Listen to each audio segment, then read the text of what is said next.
경비지도사 자격시험을 대비한 경비업법 기출문제 풀이 강좌를 진행하고 있습니다. 이번 시간에는 5번째 시간으로 경비협회와 보칙과 관련된 기술 문제를 살펴보겠습니다. 이 단원에서는 이제 경비협회, 그리고 경비협회의 공제사업, 그리고 감독과 위임에 관한 내용이 출제가 되고 있어요. 자, 바로 문제 살펴볼게요. 첫 번째 문제는 25회 최근에 출제된 문제고요.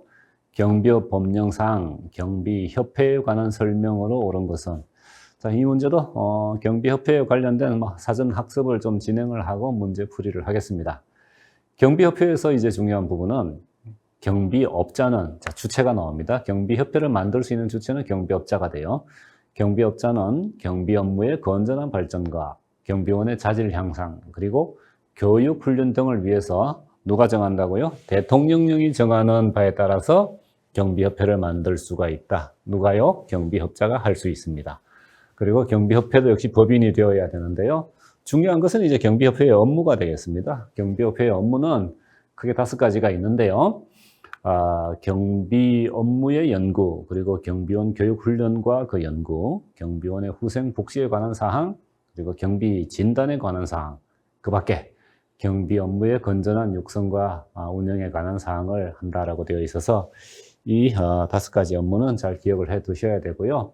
그리고 경우에 따라서 경비협회는 만약에 정관에 정해진 바가 있다면 회원들에게 회비를 징수를 할 수 있다라는 규정이 있어요.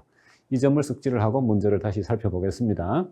경비협회와 관련된 내용 중에서 이제 옳지 않은 것은 잘못된 설명을 고르라고 하는 부분인데, 잘못된 기술은 제가 이제 색깔을 통해서 표기를 했습니다. 자, 첫 번째 어떤 부분이 잘못되었는지 지문을 살펴볼게요. 첫 번째는 경비업자는 행정안전부령이 정하는 바에 따라서 경비협회를 설립할 수 있다. 설립 규정의 어떤 그 근거가 되는 것은 행정안전부령이 아니고 뭐였죠? 대통령령이었습니다. 대통령령.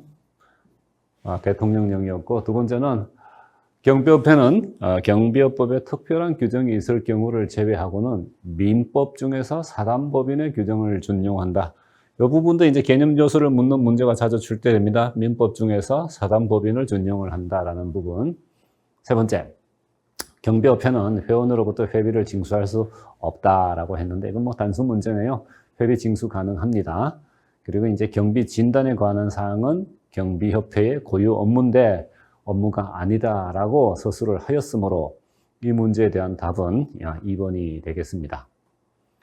자, 두 번째는 이제 경비협회의 공제사업에 관한 문제입니다. 공제사업. 경비협회는 문제가 될 게 크게 어떤 그 경비협회의 업무, 그리고 공제사업, 회계와 관련된 사항, 이런 정도입니다. 공제사업에 관한 설명을 옳지 않은 것인데요. 찾는 문제입니다. 공제사업도 미리 사전학습을 좀 해볼게요. 경비협회가 할 수 있는 공제사업에 대한 규정은 4가지가 있어요. 4가지를 할 수 있는데, 첫 번째는 누구의 손해배상 책임? 경비업자의 손해배상 책임을 보장하기 위한 사업인데, 간혹 여기에서 이제 과거의 출제 지문은 경비원의 손해배상 책임을 보장하기 위한 사업을 한다라는 식으로 출제가 되었었어요. 두 번째는 경비업자가 경비업 운영할 때는 필요한 입찰 보정, 계약 보정, 그리고 하도급 보정을 위한 사업이 있는데, 이럴 경우에도 공제사업을 할 수가 있고, 경비원의 복지 향상, 업무상 재해로 인한 손실을 보장하는 사업, 그리고 또 경비 업무와 관련한 연구, 경비원 교육 훈련에 관한 사업을 할 수가 있는데, 그런데 이제 공제사업이라는 말이 뭘까요? 공제사업은 가령 이런 겁니다. 조합원들한테 이렇게 돈을 걷어서 어떤 유사시에 그것을 어떤 돕는 사업인데, 이를테면 꼭 그렇지는 않은데, 이를테면 보험과 좀 유사성이 있어요. 그렇게 이해를 하시면 되겠습니다. 그래서 협회에서 이제 공제 사업을 하는데, 거기에 대한 회계 처리, 격리 처리를 하는데, 격리 처리는 어떻게 하는가 하면은 다른 사업하고 공제 사업하고는 잘 구분해서 회계 처리, 격리 처리를 하라라는 규정이 있습니다. 자, 이 내용을 사전 학습을 해놓고 문제를 본다면은 조금 더 선명해지는데요. 이 중에서 이제 옳지 않은 대목을 고르는 문제이므로 첫 번째 지문 볼게요. 경비협회는 공제사업을 하는 경우 공제사업에 대한 회계는 어떻게 하라고요? 다른 사업과 회계를 분리를 하라고 했죠. 그런데 지문에는 이제 통합격리를 하여야 한다라고 되어 있으니 잘못된 기술이고요. 그리고 경비협회는 경비원의 복지 향상과 업무상 재해로 인한 손실을 보상하는 공제사업을 할 수 있다를 비롯해서 경비업자의 손해배상 책임을 보장하기 위한 공제사업도 할 수 있다라고 되어 있고요. 그리고 경비업을 운영할 때 필요한 입찰, 계약, 그리고 하도급 보증 등을 위한 공제사업을 할 수 있다. 이 부분을 잘 숙지를 해 주셔야 되겠습니다. 그래서 이 부분은 뭡니까? 보기를 노골적으로 변형을 했으므로 쉽게 답을 찾을 수 있는 편이 되겠습니다. 그래서 답은 1번으로 정할 수가 있고요. 두 번째, 경비업 법령상 감독 및 보안 지도 점검에 관한 설명을 옳지 않은 것은, 자, 지문이 깁니다. 또 그리고 이거는 사전 학습을 하기 위한 내용도 많아요. 그러니까 그 경찰청장과 시도경찰청장이 경비업체에 대해서 감독을 하거나 또 그리고 점검을 할 수 있는 내용들을 쭉 나열하고 있는데 지문이 너무 기니까 이 부분은 여러분들이 가지고 계신 교재를 통해 가지고 좀 충실히 읽어가면서 기억을 해 주시고요. 지금 문제가 되는 거는 이제 경찰청 혹은 시도경찰청이 할 수 있는 내용 중에서 보안지도와 점검인데, 이 보안지도와 점검은 누구를 대상으로 하는가 하면은 특수경비업자를 대상으로 해요. 특수경비업자를 대상으로 보안지도 점검을 실시하고 또 필요하다면은 보안 측정을 요청을 해야 된다라고 나옵니다. 측정을 요청을 해야 되는데, 자, 그런데 이러한 보안지도나 점검을 할 수 있는 그 권리자는 누구냐면은 시도경찰청장이 되는 거예요. 시도경찰청장이 특수경비업자에 대해서 연 2회 이상의 보안지도 점검을 실시하여야 한다라는 이 규정을 잘 숙지를 하시고 문제를 좀 살펴볼게요. 지문이 깁니다. 첫 번째 질문은 시도경찰청장 또는 관할 경찰관서장은 소속 경찰 공무원으로 하여금 관할 구역 안에 있는 경비업자의 주 사무소 및 출장소와 경비원 배치 장소에 출입해서 근무 상황을 그리고 교육 훈련 상황을 감독하고 필요한 명령을 할 수 있다. 지문이 길긴 한데 옳은 표현입니다.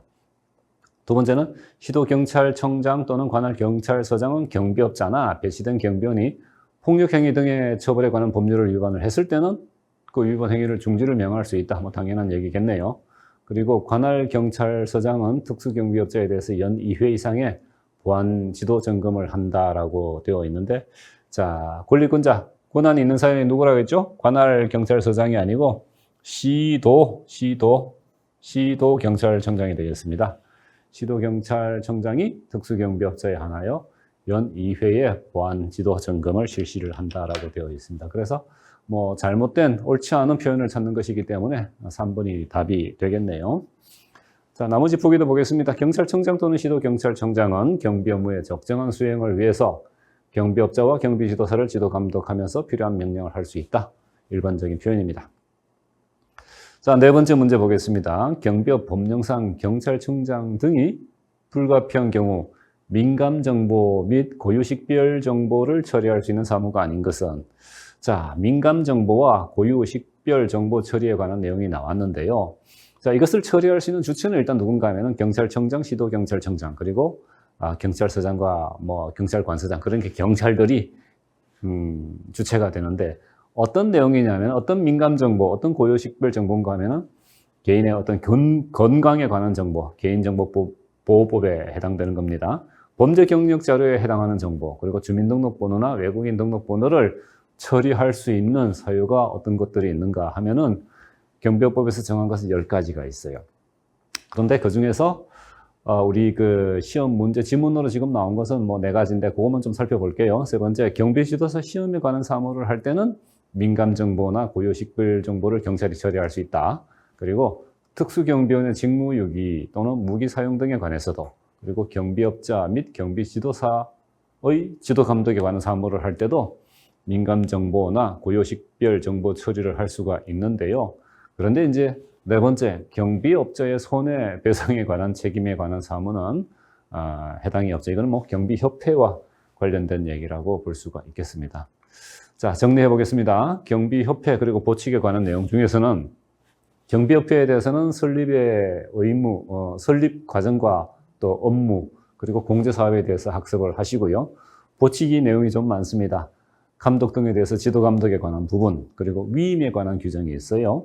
위임의 수탁, 수수료, 또 방금 했던 민감정보, 고유식별 정보의 처리, 그리고 규제 재검토 항목까지 잘 비교해서 정리를 해 두셔야 되겠습니다. 자, 경비협회 등과 관련한 기출문제 풀이는 여기서 마치도록 하겠습니다.